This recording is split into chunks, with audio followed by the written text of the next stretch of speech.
It's time for Wise Money with Korhorn Financial Group with certified financial planners Kevin Korhorn, Mike Bernard, and Josh Gregory. Welcome to another episode of the Wise Money Show with Korhorn Financial Group, where every week we're helping you take your next wise step in your financial life. Thanks for being here, friends. My name is Mike Bernard. I'm your host. I'm also one of the certified financial planners. With me in the KFG studios, my business partners and fellow CFPs, Kevin Korhorn and Josh Gregory. What do you know about donor-advised funds? I got to tell you, they're more than just a great charitable giving tool. In fact, they can be used for things like sophisticated financial planning. Your estate plan can be enhanced. Your investments can be improved. And oh, by the way, there's some great tax strategies as well. So today, we're going to be unpacking some more advanced financial planning strategies with donor-advised funds on today's episode of The Wise Money Show. I'm a little under the weather, guys. I don't think I could say sophisticated. I'm a little nasally at the moment. So if it sounds a little bizarre coming out, what in the world did Mike just say? I'm here. I'm here, though, and glad to be with you. If you have a question for the program, we'd love to hear from you. If you need some help, we're here as well. Call or text us 574-222-2000. That's 574-222-2000 online. WiseMoneyShow.com is where you can find us. And then all of our social media, wherever you're at, we are there as well. Search The Wise Money Show. All right, so we've been in the lab.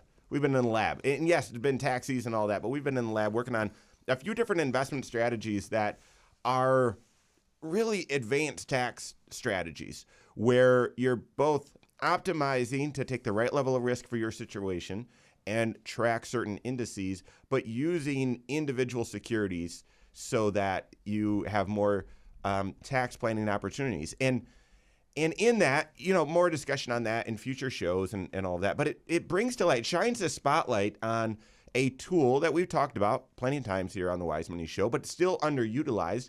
That's the donor-advised fund. So want to get into some advanced planning strategies with the donor-advised fund, including the one that we've been in the lab working on. But before we do, guys, a donor-advised fund. We talk about it like, oh, well, everyone knows what that is. No one knows what it is. It's really bizarre. What's a donor-advised fund? Tell me if you guys ever had this experience. When I was growing up, I grew up in the missionary church, and the children's program was called the Missionary Cadets. And nope, I've never had that experience. No. We did something throughout the year. We all received these little piggy banks that were shaped like acorns. And throughout the year, you would be stuffing coins in there. And it was raising money for missions. So this money was going to go to missionaries. And by the time the summer rolled around, we'd get to Vacation Bible School. And the cool thing was coming and presenting your piggy bank, and you got to go up on stage and smash it, open up all the cash, and then it would be given to missions. Come on. And Very cool. I've often remembered that and thought, that's kind of what a donor-advised fund is. It's like a piggy bank for adults when it comes to charitable giving. You're putting money into an account and allowing it to grow, allowing it to accumulate. And at some point, you get to decide where the dollars come out, and they go to a charity of your choice. Could be missions, could be your church, could be a school, whatever, some sort of charitable organization. But what a cool tool that is devoted to charitable giving. You're not stuffing money in there for your kids' education or saving up for a house or something like that. It is fully devoted to charitable giving. I love the analogy, and if we were to just play on that and pull on the string just a little bit, in the adult version of that analogy, as you put those coins into that piggy bank called the donor-advised fund, it's at that time that you get that it's considered a gift. It's at that time that if you're itemizing, that's when you can claim the charitable deduction. Not when you go on stage, break the thing open, and actually give it, but it's when you put the money into the donor-advised fund, and that's where really a lot of the tax power and planning comes in, because then it's in this donor advised fund. You've received the donation or the deduction on your taxes when you put it in there, but then it's up to you for the timing. You have control over the timing of when you release those dollars into the end charity, and you can choose multiple charities as well. So there's a lot of flexibility. You've got a lot of choice and control over the timing of your donation, and then a lot of flexibility over the timing of when to distribute it to the end charity and which charity to use. Charities. Yeah, I remember in my career there have been certain concepts that when I learned about them, I thought it's too good to be true. I remember my mentor and friend Jack Flock talking to me about pension maximization strategies and ways to maximize what you're getting from your pension. And the day that he described that to me, I couldn't sleep that night because all I could think about was this amazing idea. And we had a couple of clients that had pensions. And I remember the Roth IRA when it came out.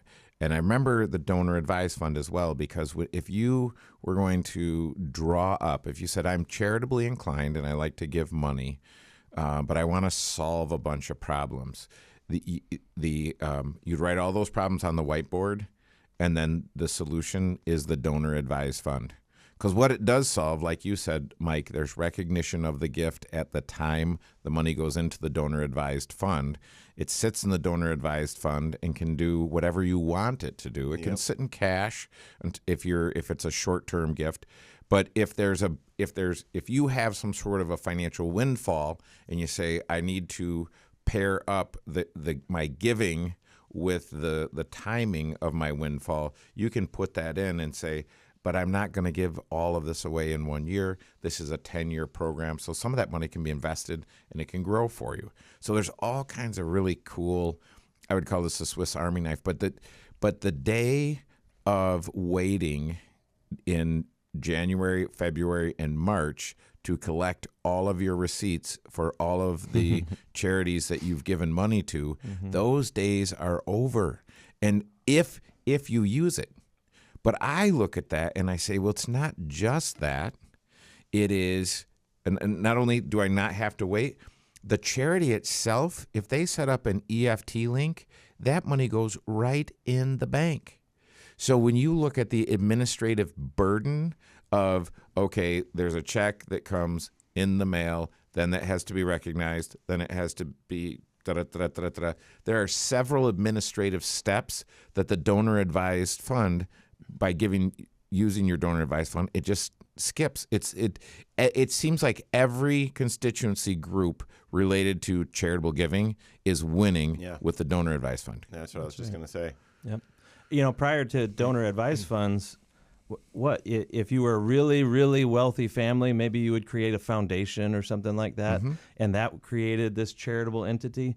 Now anyone can essentially have almost like their own foundation, right? Yes. You are making these contributions to your fund, and that's acting as like the main hub or the consolidator of all your charitable giving. And then from there, you're directing it to the places that you really want to support. All right, so there you go. That's Donor Advised Fund 101.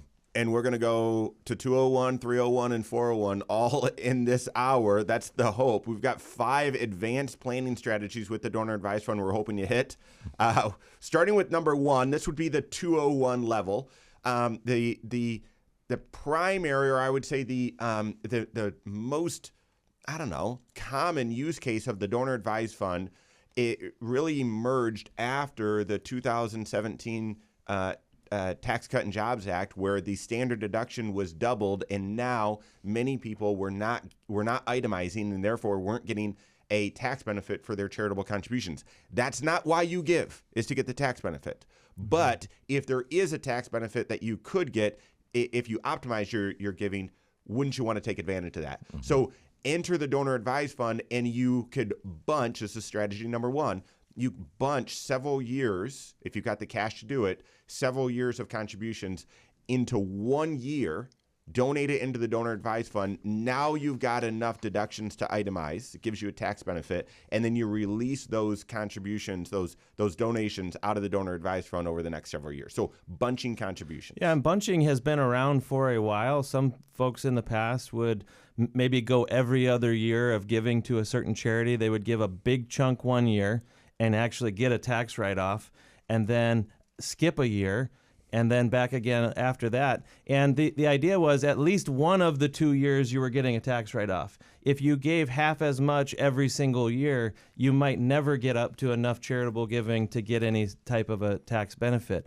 Well, that's if you're giving it directly to the church or the school or whatever. Now, by giving it in bunches to your donor advised fund, you can still dole the dollars out to the charity on schedule. It doesn't mess with their budget and planning and all of that. It's a steady, predictable flow for them, but you get a tax benefit. That's right. This is if your normal donations fly where you just stay right below the standard deduction limit, which Married Finally Jointly this year is $30,000, nice round number. But if you bunch it, that means 1 year you get above 30, the next year you'll get your 30, and the next year above.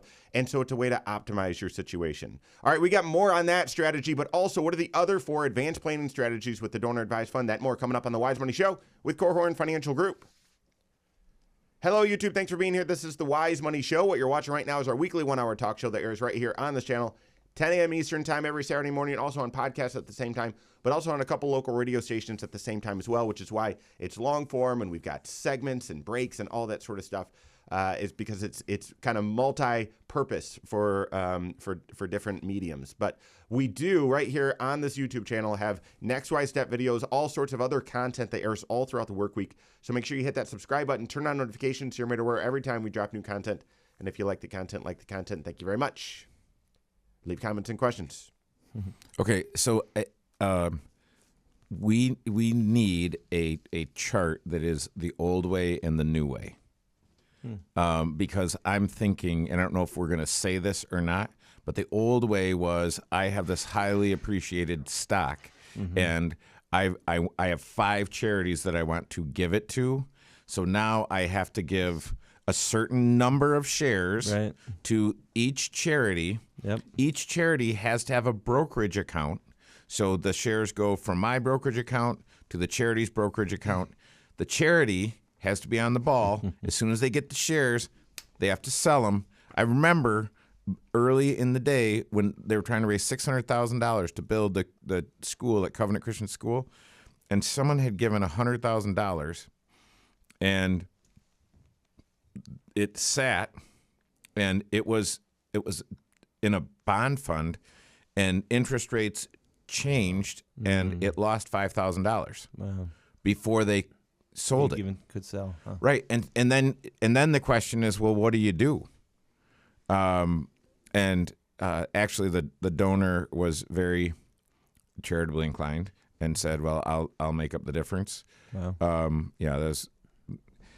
That was some of my earliest exposure to people that I would say this concept of adventurous generosity. And it doesn't make, if you've never been on that adventure, it might not make sense to you.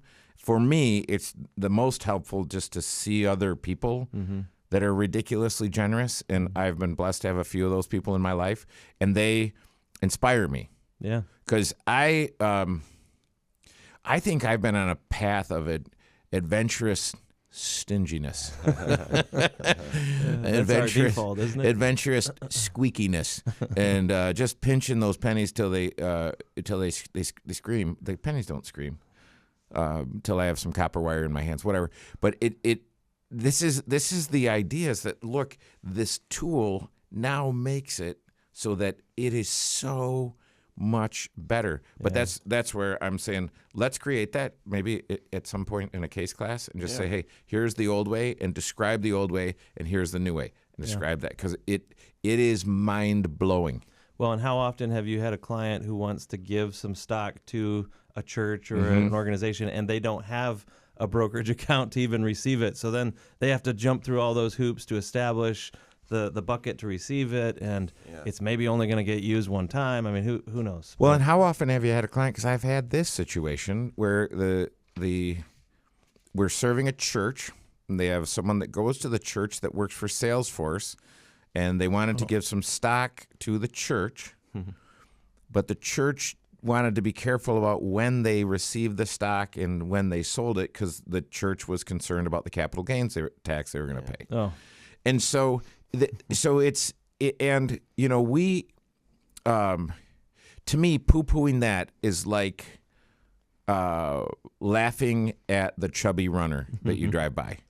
And I used to do that until I got chubby, and then I thought, well, wait a minute, I'm chubby and I'm not running. That person that person should be laughing at me as I drive by them. Hero. So anyway, All right, here we go. Good observation. Okay. What are some advanced strategies with the donor advised fund? Are you using a donor advised fund? Have you ruled it in, ruled it out, and then how should you optimize it for your financial situation? That's what we're hitting right now. This is the Wise Money Show with Korhorn Financial Group. Thanks for being here. My name is Mike Bernard. With me in the KFG studios, Kevin Korhorn and Josh Gregory. Stay up to date on all Wise Money content. Find us online, wisemoneyshow.com. And then all of our social media, wherever you're at, we are there as well. Search the Wise Money Show. Primary kind of like just stepping into the donor advised fund world, you likely might use this first strategy, and that is bunching a few years worth of charitable donations into 1 year so that you can exceed the standard deduction limit and get that deduction. Kevin, before we go into others, how easy is it to set up a donor advised fund? It is so easy. Even a caveman could do it. No, it's pretty amazing. So we custody funds at Fidelity for our clients, and so we use the Fidelity platform. And when you use when you're using one particular platform, it can make it really easy, especially with Fidelity, because we were just helping a client with giving, and they had a number that they wanted to add to their donor advised fund. And so we logged into their donor advised fund, and we could sort by all of their holdings, and the holdings that had the most appreciation In other accounts. in their Other Fidelity in their other Fidelity non-IRA accounts. Yep. So, but in their donor advised fund, we had visibility on that, and we said, sell this one, this one, this one, this one, this one, and it's as we're hitting the sell button. It wasn't doing the sale there, but it was giving us a total at the bottom. So we just kept hitting sell until we got to the number, and then we said, okay, let's do it. Transfer those assets, those specific shares, over to the donor advised fund, and then sell them there. It in the donor advised fund, so that because if the client sold it in their joint account, they're going to pay taxes on the gain there. So they just move the shares into the donor advised fund. And for those of you who haven't been in the financial services industry for the last 32 years, that that move alone could have taken a road crew in a 40-hour work week just to pull that off. And so you get that. So boom, you get that done, and then you rebuy those things with cash. Yeah. So instead of putting cash into my donor advised fund, I'm resetting basis in my other. It's hard. That's hard to. That's a hard maneuver to explain, but you walked right into where I wanted you to go, and that's the second advanced strategy. This is probably 301 level, maybe even 401 level with the donor advised fund.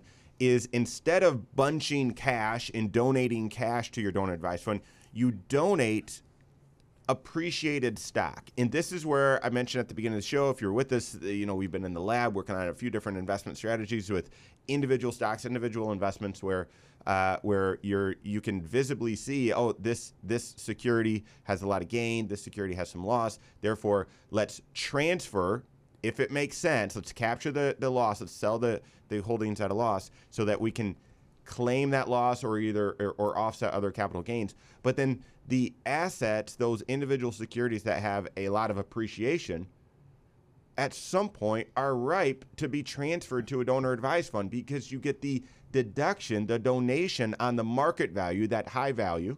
Mm-hmm. Then when that's sold into when the donor advised fund sells it, they don't pay any capital gains. But you say, wait a second, that investment that had all the gain, that's the one that I love. My NVIDIA stock or whatever, I want to hold that. I know the cash that you were going to donate to the donor advised fund or to the charity, put that back in your account and buy the exact same shares of NVIDIA.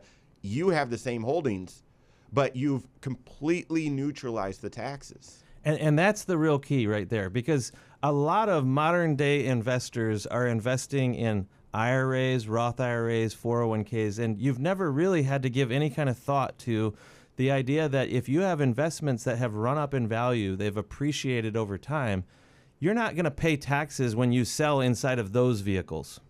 But if you have investments outside of a retirement account, we would call them non-qualified investments, but they're just not tax sheltered is the idea.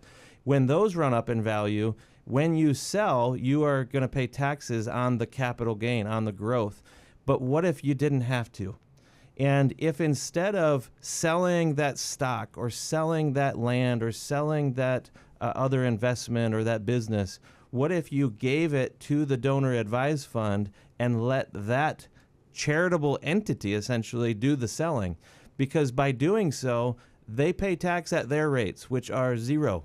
Mm-hmm. Instead of you paying tax on the sale, using the proceeds to donate to the charity, what if you skip that step entirely and you go straight to the donor advised fund? You're, as you said, Mike, you're neutralizing the tax paying that otherwise would have been building up inside that growing investment. Yep.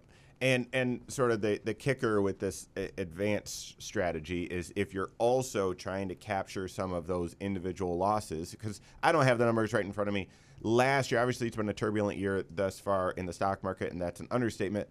Last year, let's say, was a great year in the stock market. Yet, of the S&P 500, if you look at the 500 individual securities, I think it was, let's just say a large portion of them were actually negative for the year. Even though the S&P 500 had a fantastic year, a lot of the S&P 500 holdings were actually negative. So if you held those pieces and you were looking to optimize and get some capital losses you could deduct, holding the individual pieces as opposed to just the index could actually it one-upsman sort of this donated and highly appreciated stock. So if this is confusing but appealing and you think this strategy might be applicable to you, you got to work with your CFP because you're looking at investment planning, estate planning, retirement planning, obviously tax planning, cash flow planning. I mean, it touches all 6 areas of your financial life. And so there is a benefit to owning in your non-qualified accounts, your non-retirement accounts, tax-qualified accounts, to owning individual stocks and not just an index. Because if you own an index, and I was explaining this to a friend of mine who he's just all index all the time, and I'm like, hey, that's great as long as you're cool with the S&P 500 returning 0 if you bought it in 1996 and you were still holding it in 2009. Your return was 0 over that time period. And he didn't know that. And he's not a student of history, but I was explaining that to him. Because the other thing is, we talk about the Mag 7, and Mike, you're talking about the pieces of the S&P 500 that were up last year. Well, the Mag 7, the Magnificent 7, Apple, NVIDIA, Microsoft, Amazon, Alphabet, Meta, and Tesla, that is 27% of the S&P 500. Today, at the time of recording, at the end of last year, it was well over 30%, 33, 34%. Right, pushing, yeah. And I'm going to say, in the spirit of one-upsmanship, it was pushing 40%. There you go. But I don't know what it was. But it was a lot. But I mean, you would think, well, 7 stocks, 7 stocks would be just over 1% of the S&P 500. Right. And it's not. And so this is confusing. But that is one of the reasons to say, hey, let me own a portfolio of high conviction stocks that will be up and down, and there are going to be some that are going to be up. Those are the ones that I would be selling and rebuying with cash. I wouldn't be selling. I'd be pushing into my donor advised fund, rebuying with cash. Mm-hmm. Can I issue just a quick warning in here too? Because I'm thinking of a client that I was working with a few years back who, very charitably inclined, wanted to fund a brand new program at a school that she supports. So she was going to give a large sum of money, high 6-figure type dollars. And we were doing this exact strategy. We were kind of hand selecting, cherry picking which stocks had run up in value in her portfolio that we could transfer into her donor advised fund and get this large tax deduction. But the thing that you have to be careful of, and this is why we did it in the context of a tax projection, and we were working not only, you want your certified financial planner and your CPA both weighing in on this before you take action, because she was giving such a large amount of stock that you're actually limited in how much of a tax deduction you can take that year. It's up to 30% of your adjusted gross income in her case. And so anything above and beyond that 30% was going to spill forward into future years. And she didn't have huge income, but she had large assets that she was going to be giving. And so this came into play. You need to make sure that you are working with your team ahead of time. Involve them in the strategy on something like this. That's a great segue into the third strategy that we're going to talk about coming up. So the question is, are you using the donor advised fund? Who's helping you with that? Do you have a guide, someone that is looking at all 6 areas of your financial life, helping you implement some of these strategies? We've got more advanced planning strategies coming up on the Wise Money Show with Korhorn Financial Group. All right. Needs to be a short break. Did you turn the air on? Yep. Because I was... okay, it's okay. Just to be clear, what is it? What's it say? Does it? Well, I moved it down. But like the actual temperature in here. For the record, we Is did it call this. 67? We were all in it's here. 68. We were 68. shivering before you arrived, and we thought Kevin's going to come. Well, I in need to take and my vest off, but turn the temperature I think down. would it be confusing to my fans if they saw me in the vest and then in the shirt? Kevin, I just walked by in the background and was waving while he went and got tissues. Not confusing. So, all right, here we go. Have you guys seen the video of the twins where they're talking at the same time? Yes. Because that's exactly what you and Kevin were doing during that segment. Did you notice? I do think of them as twins. Yeah, I'm still upset that Mike got all the looks. I was wishing we would have been identical twins. Okay. I didn't. I didn't notice that. I'll have to go back and rewatch. All right, here we go. Third segment. Third segment. Really? It feels like we're about done. Well, let's get there. All right. Using some advanced giving strategies can really optimize your tax planning, your retirement planning, your investment planning as well. You've got to take a comprehensive approach. We're helping with that right now. This is the Wise Money Show with Korhorn Financial Group. Thanks for being here. My name is Mike Bernard. With me in the KFG studios, Kevin Korhorn and Josh Gregory. Every episode of the Wise Money Show is on podcast. Wherever you listen, search the Wise Money Shows. Subscribe to it there or follow us there. Rate the program there as well. We appreciate that. Talking about the donor advised fund, not for everyone, but let me say more people should be using it than are, right? So if you are charitably inclined and are taking a comprehensive approach to your finances, you need to be working with your CFP on whether or not any of these advanced planning strategies with the donor advised fund make sense. And if you say, that's not even in my I'm not even in my universe right now, it's not a high priority, it might be in the future. And that's not the time you want to be learning about it. You want to be educated and aware now so that you can be planning in the future. So third advanced planning strategy with the donor advised fund, Josh just sort of walked us there, and that is pairing a donor advised fund contribution with your high income years right before you retire. He's talking about that there is a limit within the Internal Revenue Code of how much charitable deduction you're allowed to get. So, for example, say you're in retirement and you're on a fixed income. You've got your Social Security, you're supplementing that, and your adjusted gross income is call it $100,000. But you're wealthy and you've got a lot of resources, or maybe you receive an inheritance and say, you know what, I'm going to give $500,000 to the church. I received an inheritance. I'm blessed. I don't know what I'm going to do with this money. Maybe you don't have kids or something like that. I'm going to give $500,000. Does that mean on $100,000 of income, you can get a $500 deduction? You can't. And I'm obviously painting in extremes here. There's two different categories. We're not going to go into it now, but one category, you only can deduct up to 30% of your adjusted gross income. The other category, up to 50%, I think is still the number. And therefore, and if you don't use it, you carry it forward. But really, to be opportunistic, pairing large deductions or donations in high income years makes a lot of sense. Well, when are there high income years? We're going to talk about a couple others, but oftentimes right before retirement. Yeah, I mean, if in your career you've watched your wages increase and you're in those peak earning years, that's one scenario. But there may be some just one-off years where something occurs and it causes your income to spike as well. You mentioned an inheritance, Mike. If all of a sudden you're receiving some taxable inherited dollars that have to be showing up on your tax return, you may have all of a sudden a year where your income is much larger, and that might be a year that you want to pair it with a larger charitable giving. Maybe you got a big bonus one particular year. Maybe you sold off some assets, maybe a rental property or something like that. Maybe you're a business owner and you had an extra profitable year, or maybe you even sold part of your company. All of these are things that can create some anomalies in your tax picture.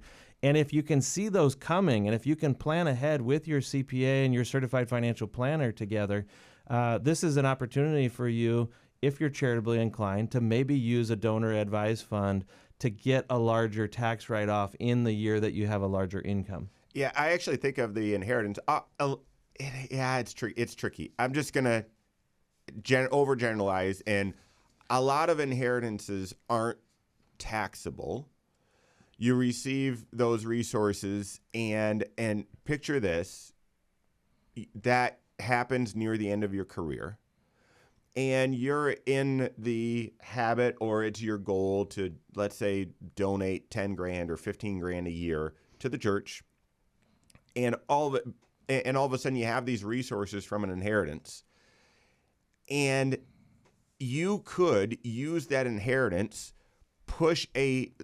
bunch your contributions, like we talked about in the first strategy, from the inheritance into the donor advised fund, so that you get that deduction you itemize during these last few years of your working career, and then still distribute the 10 or 15 grand a year out of the donor advised fund to the church. It's just you're getting that deduction during your retirement years, or right before you retire, and not needing or not having that deduction in lesser income years when you're retired. So it's sort of parlaying a couple of these strategies all together. And really what you want to do when you're looking at that, I would say you have a fork in the road when you're thinking about what should I do if I've got 5 years until I'm retiring. Because one thing is to say, well, I'm at my highest income years ever, so I'm going to load up on my contributions to the donor advised fund. The other is and I know this is not what this show is about, but the other is to say, hey, I'm going to load up on putting pre-tax contributions into my 401k and use my pre-tax money from my 401k to come out of my IRA once I'm 70 and a half to give directly to a charity. Yeah, qualified charitable distribution. And just to connect those two together, can you do a qualified charitable distribution into a donor advised fund? I think they're working on those rules, but as of right now, the answer is no. Because in order for it to be a qualified charitable distribution, you have to name the specific charity, and the money needs to go directly from your IRA to the charity. But the flexibility, as we talked about with the donor advised fund, is that when you put the money into the donor advised fund, you don't need to select the charity yet. You've got choice as to when the money goes to the charity and which charities you want it to go to. All right, fourth advanced planning strategy, and going to need to explain what this is for those of you that aren't familiar, but again, it's a combo. It's a parlay of some of the previous strategies, but it is pairing a donor advised fund contribution with a Roth conversion in the same tax year. So, Josh, what's a Roth conversion for those that don't know?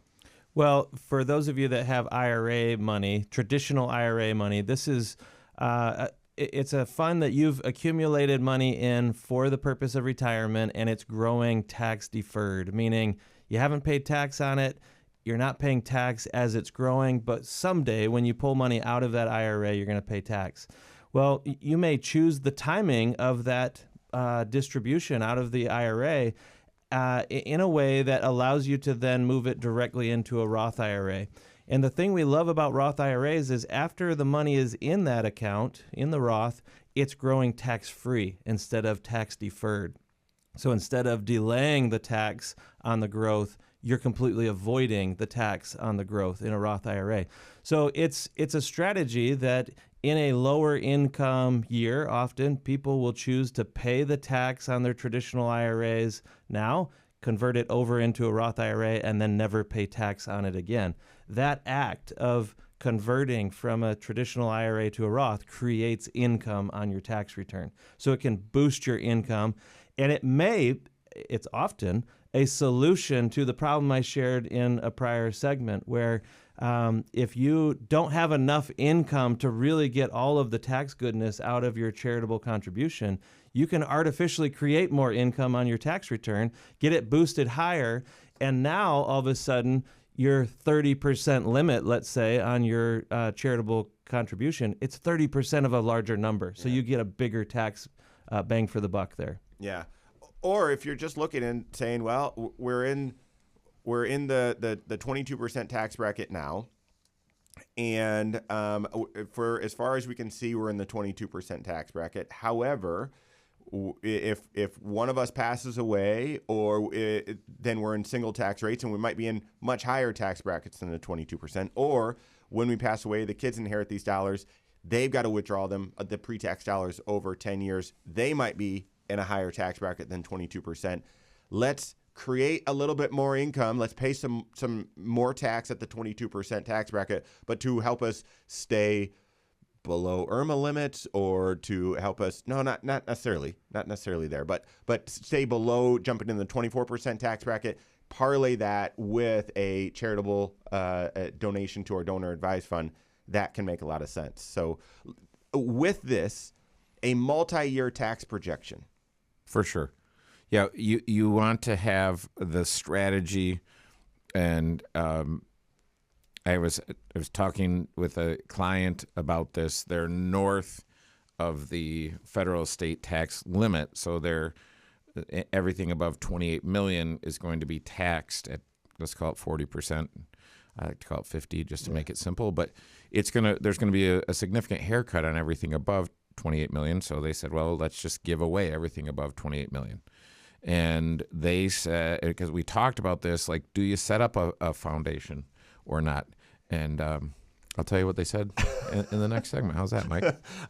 All right. So advanced planning strategies with the donor advised fund. This is looking at all 6 areas of your financial life and combining multiple goals and bringing synergy to your financial life. We've got the rest of Kevin's story, as well as one additional advanced planning strategy. That and more coming up on the Wise Money Show with Korhorn Financial Group. When I'm saying that, I'm not saying stop talking. I'll just say it. Be aware of the clock. Him no, it's just, finger? hey, it looks like you're starting a story. Look, you've got a few seconds. I was.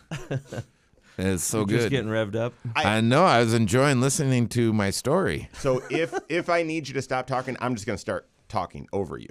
I know. But and honey, you tell me that every time. So I know. I know. I'm pretty sure I've heard that before. Yeah, I know. So what if I just said I know? Don't you hate it when you tell someone something and they say I know? Oh my goodness. It's almost. Those are called parenting scars. That's you're revealing here. almost. It's almost as bad as when the waiter or waitress says, "Of course, can I get a little more water?" Of course. Okay. So. All right, here we go. We've got a lot of room to run for a segment. Do you want me to finish my story? Yes. Yeah. Good story. I like it. All right, here we go. Thanks for being here. This is the Wise Money Show with Korhorn Financial Group. My name is Mike Bernard. With me in the KFG Studios, Kevin Korhorn and Josh Gregory. Every episode of the Wise Money Show, as well as a lot of other content, is on the Wise Money YouTube channel. Go to YouTube, check it out, search the Wise Money Show, subscribe to it there. Turn on notifications so you're made aware every time we drop new content. We've got well over 1,500 videos there. Lots of content. We talked about the donor advised fund, breaking that down, Roth conversions, other tax planning strategies. So make sure you turn on notifications. And if you like the content, you can share it easily there as well. Kevin, I cut you off. Yes. You were about to As you share should. a great story here with donor advised fund, giving, and estate planning. Yeah, and now that you've built it up like that, Mike, there's no way it could ever be as great as you've said. But just some clients that are north of the federal estate tax zone. So they're if they both died today, they would pay federal estate tax on some of their assets. And so that is for a couple, just think it's north of 28 million. So if you've accumulated north of 28 million of assets, then whatever's above that, you're going to pay 40% to the federal government in federal estate tax. And that can create all kinds of issues. It can create, if you're a farmer, a family farmer. It can create liquidity issues. What farm are we going to sell? What land are we going to sell in order to pay this tax, et cetera, et cetera. Small business owners are impacted by this.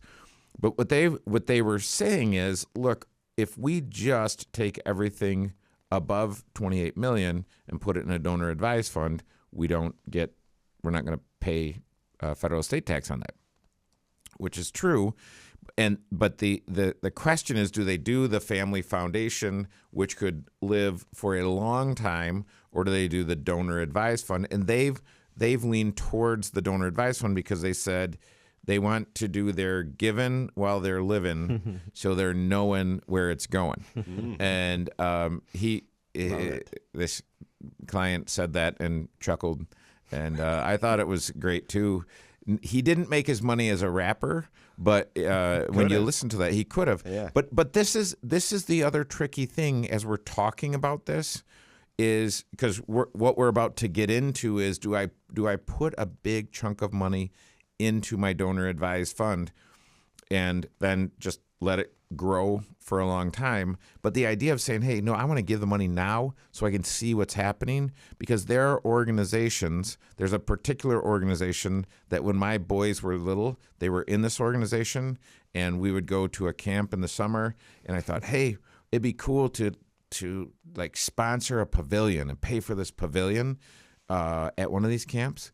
And I wouldn't want my name connected with this organization today. It's you're bringing up so I had to cut off the strategies at 5, but there's a lot more than that, and one of them you're touching on. So I'll just give it an honorable mention, and that is, if you know there are some dollars in your net worth or your estate that, hey, these are for charity. This isn't for inheritance to the kids. These are for charity, whether it's because you're above the estate tax limit or not.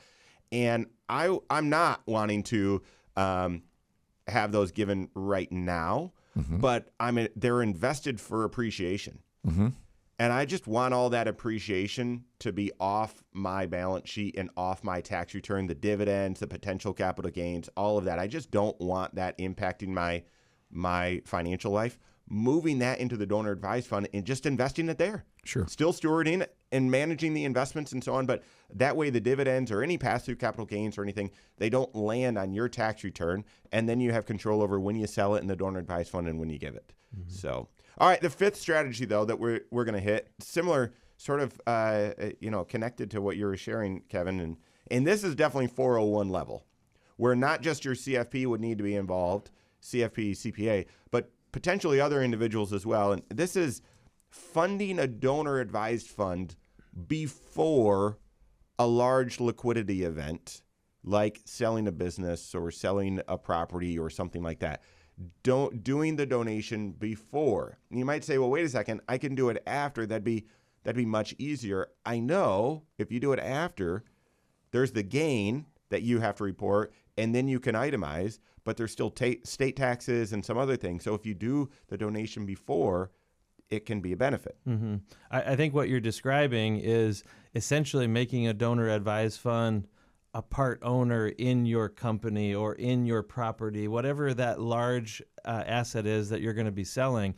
Before you enter into an agreement with the buyer, if you, probably working with your attorney as well as the CPA, the certified financial planner, you've got to coordinate this with the donor advised fund sponsoring company. So there's a lot of parties involved. But if we're talking about a large transaction that's about to happen in your life, a once in a lifetime kind of a transaction, it's worth it to pause and consider all of your options instead of just kind of charging down the traditional path of listing it with a selling broker and just going through the transaction. By shifting maybe part of the company into the donor advised fund, when it is sold, essentially your buyer is buying some from you and some from the donor advised fund, and the proceeds that land in the donor advised fund are landing there tax-free, is the idea.